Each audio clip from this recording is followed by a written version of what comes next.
Dear sweet Dusty, you just gotta have faith, and your faith will be rewarded. Yeah, I guess. This is why I don't understand your complaints about the pacing. Okay, like last episode we talked about it, and I get it, but you gotta just believe. I see the payoff, but still, I hold to the contention that I don't feel like it was worth it because, again, like he's in prison, and I don't really care about any of these prisoners. So the buildup of these characters escaping, like I get, there's allusions to this is the rebellion and everything, but I still like. Just get them out and move the story on. Something's wrong on 2. Something's really wrong on 2. It takes a week for one word to get all the way up here, and you're panicking about something that's happening on the other side of the building. I have to disagree with you, sir. That slower character building, those slower episodes, make it so episodes like this pay off, and pay off it did. I think this is the best episode of the season so far. Okay, so from my perspective, I would have rather they had spent an extra episode on the heist characters, which I found far more interesting than the prison characters. It's still good. It's just that's fair. I'm not enthralled by it per se. You know what I'm saying? Like I'm enjoying watching it, but I'm just not. I don't feel enthralled. We're talking about episode 10 of Andor. Mm-hmm. One Way Out. I was on the edge of my seat throughout this episode. I found it gripping. Again, much like episode 9, Kino was largely the center of this episode because, he's been the one that Cassian was trying to convince of like, we got to get the fuck out. And Kino really is representative of almost like a labor leader or like a civil rights leader. Shut up and keep your nose to the grindstone. Not just that, he even like obviously what he was doing as the shift leader was to get himself out of there, so he thought. But I do really feel that he did care about like his crew. Like he didn't want to see them get fucking zapped and all that bullshit, right? Sure. So he had a very leader-like vibe about him, even when we first met him. He was also working under the belief that, if you keep your head down and you do your work, we'll succeed sometimes and you'll get out of here. Right. And once you take that away. Yeah. We're coming to find out. I mean, I feel like we kind of knew this already, but I think this episode is the one where it became the most evident, is that hope and fear are really the two main themes of all of Star Wars, really. This prison only runs because of fear. It turns out, we find out that powerful tool. They're like completely understaffed here. And and Cassian like sort of realizes this, hence the breakout.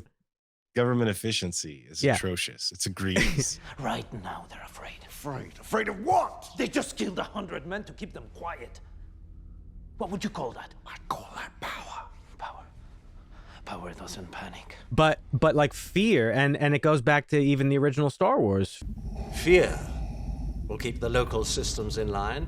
You apply enough pressure, and people will fight back. That's what we're watching. Well, that's what I'm getting at. So fear is a double-edged sword. Yes, because fear is also a good motivator for the opposite reaction, and that's what fucking what's his name's whole deal is. Skarsgård's character, Luthen. Yep. Luthen has said in multiple episodes now, like, no, I want them to fucking lose their shit.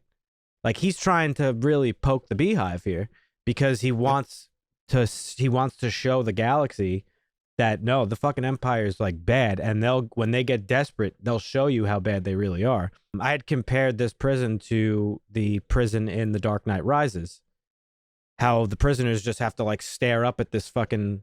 It is an escape. Yeah. It's a way out, but good luck getting up there. Hope is like a tool to not only motivate but also demotivate. Because once that hope is like taken away from you, it's like, oh fuck, like there's no worse fucking feeling for a person. I really liked Kino because he represents that. Like he represents the hope and the fear and all that good stuff. Yeah, you begin to question your mortality. You're like, right? What if they're just gonna slaughter me like cattle? What am I even doing? Why? Right. And so we got the breakout. We got the breakout that you were hoping for. I thought it was really, really good. There was some other stuff in the episode that we'll talk about, but just dealing with the breakout, I we find out what the pipe was all about. You mentioned the pipe last episode. Yeah. Turns out that they somehow realized that like liquefying the floor would short the system.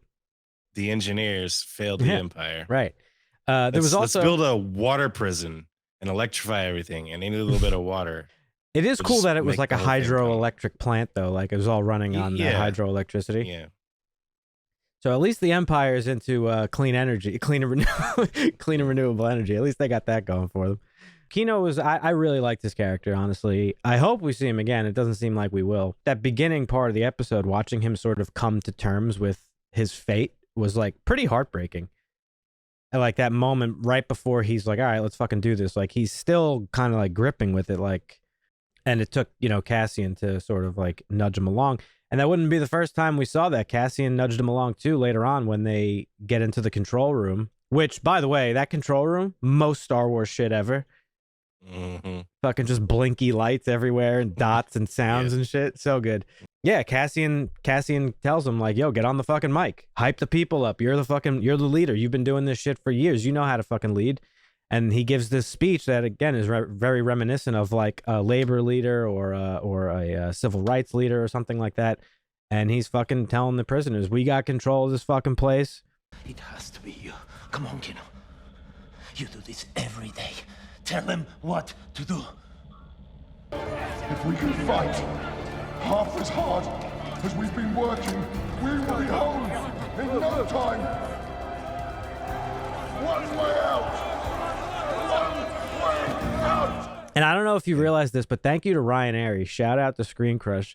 But he pointed out that the actor that plays Olaf is the fucking guy from the 1989 Batman film that's responsible for Michael Keaton's most famous line ever in history of movies. What are you? I'm Batman. Oh, man. When I found that out, my nerd boner just skyrocketed through the roof. I rose, let's put it that way, when I found that out. But yeah, man, I thought the prison break was great. I really liked it. I loved seeing like all the inner workings of like the prison, like really lifting the veil off of it, because it's almost like the Wizard of Oz like reveal, right? Where you pull back the curtain and it's some fucking like short dude. The prison's nothing. It's all these like fucking yes men who don't even really want to be there because it's just a job for them. Homer Simpson pushing a button. Yeah, exactly that. Exactly That's what that. it is. Right. And then there was even one moment when they, you see the group of guards like cowering in this fucking room. They're like, shh, shh, shh. And, when push comes to shove, they just like let them go. They have to, yeah. Screen Crush also pointed out that they're probably building in this prison and several prisons the components to the Death Star, the first Death Star, that is. And that seems logical. Yeah. Yeah. Some people think it was a droid part, but I think it was the Death Star, and Ryan also brings it up because in Rogue One, we find out through some dialogue that the Death Star was actually behind schedule. Yeah. So it would make sense as to why a prison like this is like why they're farming people to build parts, creating they need production. Yeah, creating this like hyper production environment. I'm enjoying the cinematography of the show, like seeing the ins and outs of the different landscapes and buildings and the archetypes and stuff. But yeah, I mean, it was a fine breakout scene. It was nothing. Like I wasn't like, oh my god, this is incredible. It was entertaining, but You're nothing tough. super special. You're a tough fucking cookie, boy. Let me tell you. Again, this is a good show, but yeah, it feels like because we talked about, we don't, if they get into like this Walking Dead where they just build it up, and it feels like in the section sometimes that's kind of what they're doing, because they want, they want you to feel about these characters before they end that timeline and move on to the next one. I don't know if it's so much feeling about the characters themselves, because all these characters are basically throwaways. I mean, look what happened in this episode, right? Kino, by the time they break out, they realize that this prison is in the middle of an ocean. They all have to jump out to fucking swim back to shore. And he's just like, this was very stupid, by the way. I did not like this about this episode, and I was very confused by it. He's just like, oh, I can't swim. Guess I'm not escaping. It was very bizarre because there was literally hordes of people jumping into the ocean. Somebody could have helped him get to shore. Like, yeah, it didn't really make a lot of sense to me. So I don't know if it was just like just a little blip in the writing, or if something further is going to come down the pike with him. But I don't think there is. Just like there wasn't with any of the other characters, like from the the heist, right? Like Heist, yep. so. I don't know that these slower episodes are meant to like make us care about these characters so much as these are all people with very individual and unique motivations that are massaging Cassian's personality a little bit. Each Right. time each time he comes into contact with these people, like clearly he took a liking to Nemec and he absorbed some of his ideology. I mean, he has the book, right? And he was also affected by what's his name, the guy who was the backstabber, who was like, yeah, let's just split this up and go our separate ways. That affected him too, because that kind of made him like, oh, well, yeah, you really can't fucking trust anybody, even in a group like this that seems to have camaraderie in it. And these prisoners, like, they all are, again, their own unique people. Like, he sees Olaf, who's like fucking old and like lived out his life in this fucking prison. Even in death, he was marched through the assembly line. Like, he can't even escape the shit. And I guess that was kind of the purpose of this whole prison break thing, because Yeah. maybe I would have liked it better if he would have got there and been like, the Empire's after me, the rebels are after me, I need to keep my head down and just Right. do. And these guys are trying to break out and they're trying to talk him into it, and he's like, no, I don't want any part of that. Interesting. Instead, he's the one trying to push them to say, we need to get out of here, because these guys already kind of know that there's no hope where they're at. But he comes in, he's like, yeah, let's get out of here. So maybe that's where I felt Right. it could have been done better, but I don't know. All right. But there were some other things that happened in this episode. We got the meeting between MonMothma and the gangster, the mobster. MonMothma finds out the true cost, really, of what she's doing. She's meeting with this guy because she needs an alternate line of credit, basically, to kind of Cover their tracks. cover their tracks. There's a really interesting conversation between her and this guy. Can't think of his name off the top of my head. I should have wrote it down. They're of the same culture, or whatever you would want to call it. Their history is like arranged marriage and shit. And it's heavily implied that her marriage with her husband is an arranged marriage, and that probably is why they fucking can't stand each other. Turns out that this guy, she's asking him, like, what do you want from me? Like, she's like, basically she's saying, like, I mean, it's a cheeky conversation of like wit and sarcasm. Not sarcasm, but like wit. And, you know, she's basically saying to him, like, listen, I'm not going to be indebted to you. Like, I want to pay you and be out. I want to one and done this shit. Yep. Like, you're not going to own me. Right. And he's sort of saying, no, I don't even want that. I don't want power. I don't need money. But he wants is You never can tell with gangster types, though. You got to be That's straight. true. You got to be clear out the gate. Yeah. He wants specifically to introduce his 14-year-old son to her 13-year-old daughter. And it's heavily implied that he wants there to be an arranged marriage between them so he could enter her family. So I guess in a sense he does want power. Yep. But he's trying to, like every gangster, once you get enough power and influence with the money you have, you want to go legitimate so that your children don't have to go through the same criminal acts or hardships you did. There's obviously like very clear parallels between what's going on in this show in the government and what goes on in real life. And this was another one of those moments where it's like, yeah, our politicians are bought and sold by, I'm sure some gangsters at some point in time, but I mean, it might as well be gangsters, the pharmaceutical companies, fucking lobbyists and all this shit. And it was just interesting to kind of see like an idealist politician who's like, no, I'm not going to fucking buy into that. Because you know that shit goes on in real life, right? Even the most idealistic politicians in real life come into their positions. Everybody gets in line eventually when it comes to the political system. Not everyone, but yeah, almost everyone. Almost everyone. And it's unfortunate, but I like that. I like that this show, like, I wouldn't call it like a social commentary or anything like that, or like I wouldn't say the show's being overly political, but it is showing just very real mechanisms of politics.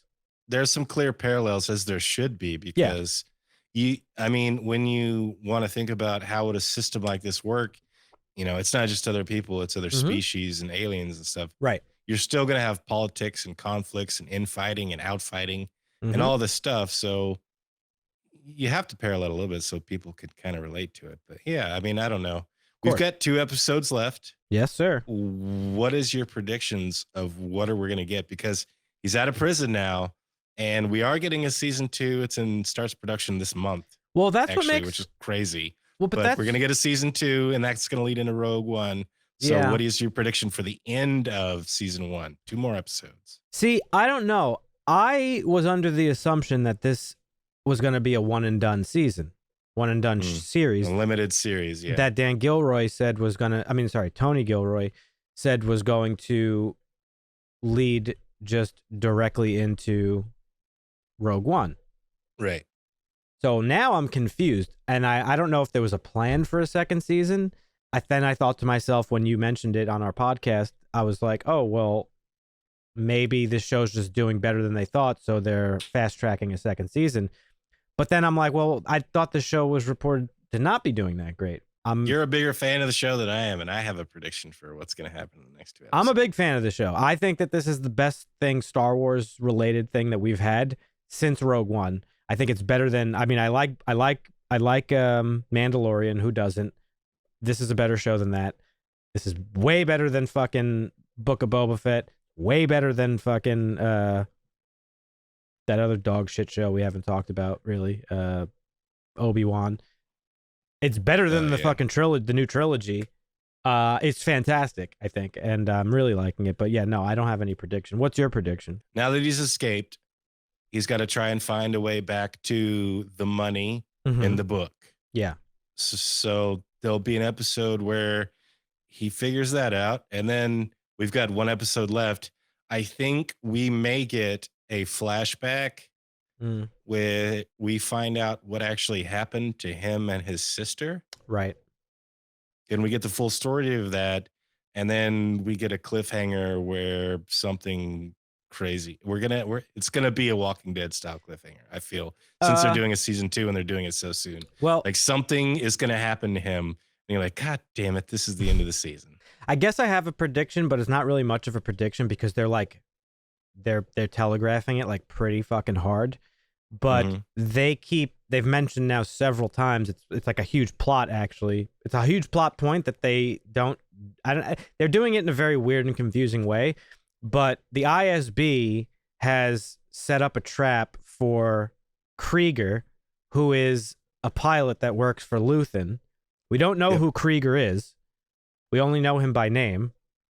And Luthen has gone to, what's his name? Saw Gerrera, and was asking him to basically be a hired gun for Krieger. The ISB captured one of Krieger's pilots, and in order to cover it up, to not let it get out, they killed the fucking guy. So now there's like a big setup for Krieger, and what we see at the end of this episode is the spy who's working for the ISB, Lonnie. He's meeting with Luthen at the end of this episode, and he's saying like, hey, I've been in the ISB for 6 years. I'm giving you all this information. Here's Deidre. Here's what she's doing. Why are we here tonight, Lonnie? There's a new supervisor rising. Dedra Miro. She's focused on a suspect she's calling Axis. She just captured a rebel pilot running supplies for Anto Krieger. They turned him immediately and staged an accident. But she's giving all this dirt to Luthen, and he's like, I want out. I just had a kid. I don't want to do this anymore. And Luthen's like, no, I need you. You're trapped. I'm trapped. We're all fucking trapped now. And it's actually a really good conversation. Luthen is sort of basically just giving him the lowdown of like, no, this is like, we've sacrificed everything for this. And I have, and now you have. We all have. Do you think Cassian and Luthen cross paths again this season? This season, I don't know, but I do think, back to my prediction, Lonnie was specifically telling Luthen about this trap for Krieger, and Luthen says he's expressed like, he's like, that's okay. They could kill 50 of my men. I don't care, because if they do that, they won't know that we're onto them. So Luthen is like real fucking extreme. Like, he's willing to let 50 people die for this rebellion. He's playing chess. These are pawns. Yeah, exactly. So I do like that we've continued to see like the gray area of the rebellion, right? It's not just about like rebellion good, empire bad, like Star Wars of old, right? It's right. Adding this is not if we can save just one life. This is lives are going to get lost. People are going to die. This is going to get real hard. Yeah. But we got to win this because these fucks are bad. It's an onion with many layers. It's just interesting to see that type of sacrifice being willing to be made. It actually reminded me quite a bit of Watchmen. You know, Ozymandias's plan was to basically unite the world under a common enemy to thwart nuclear catastrophe. But in doing so, millions and millions of people on the planet would die. It's cool when stories play with stuff like that because it makes you think of like, oh shit, like what is really the right answer here? Like, there's not always a right or wrong answer. Like you said, it's shades of gray many times. I think he's going to go back home because his mother's dying. I think he's going to find out about that. And I think he's going to end up crossing paths with both Deidre and Luthen's like hit squad, you know, Vel. So he could show up to see his, that's likely. That's actually a good one. He shows up to see his mom. Luthen shows up to kill him. The ISB shows up to catch him. He saves Luthen's life and escapes. They're on good terms again. Yeah, something like that. You've piqued my interest now. Now I'm thinking about like where it's gonna go, but who knows? We'll see what happens. Let us know in the comments what you guys thought of this episode of Andor, episode 10. You can click on that playlist over there if it's your first time here, and you can see our thoughts on the previous episodes, and hit that subscribe and notification bell. Catch you in the next one. Asta.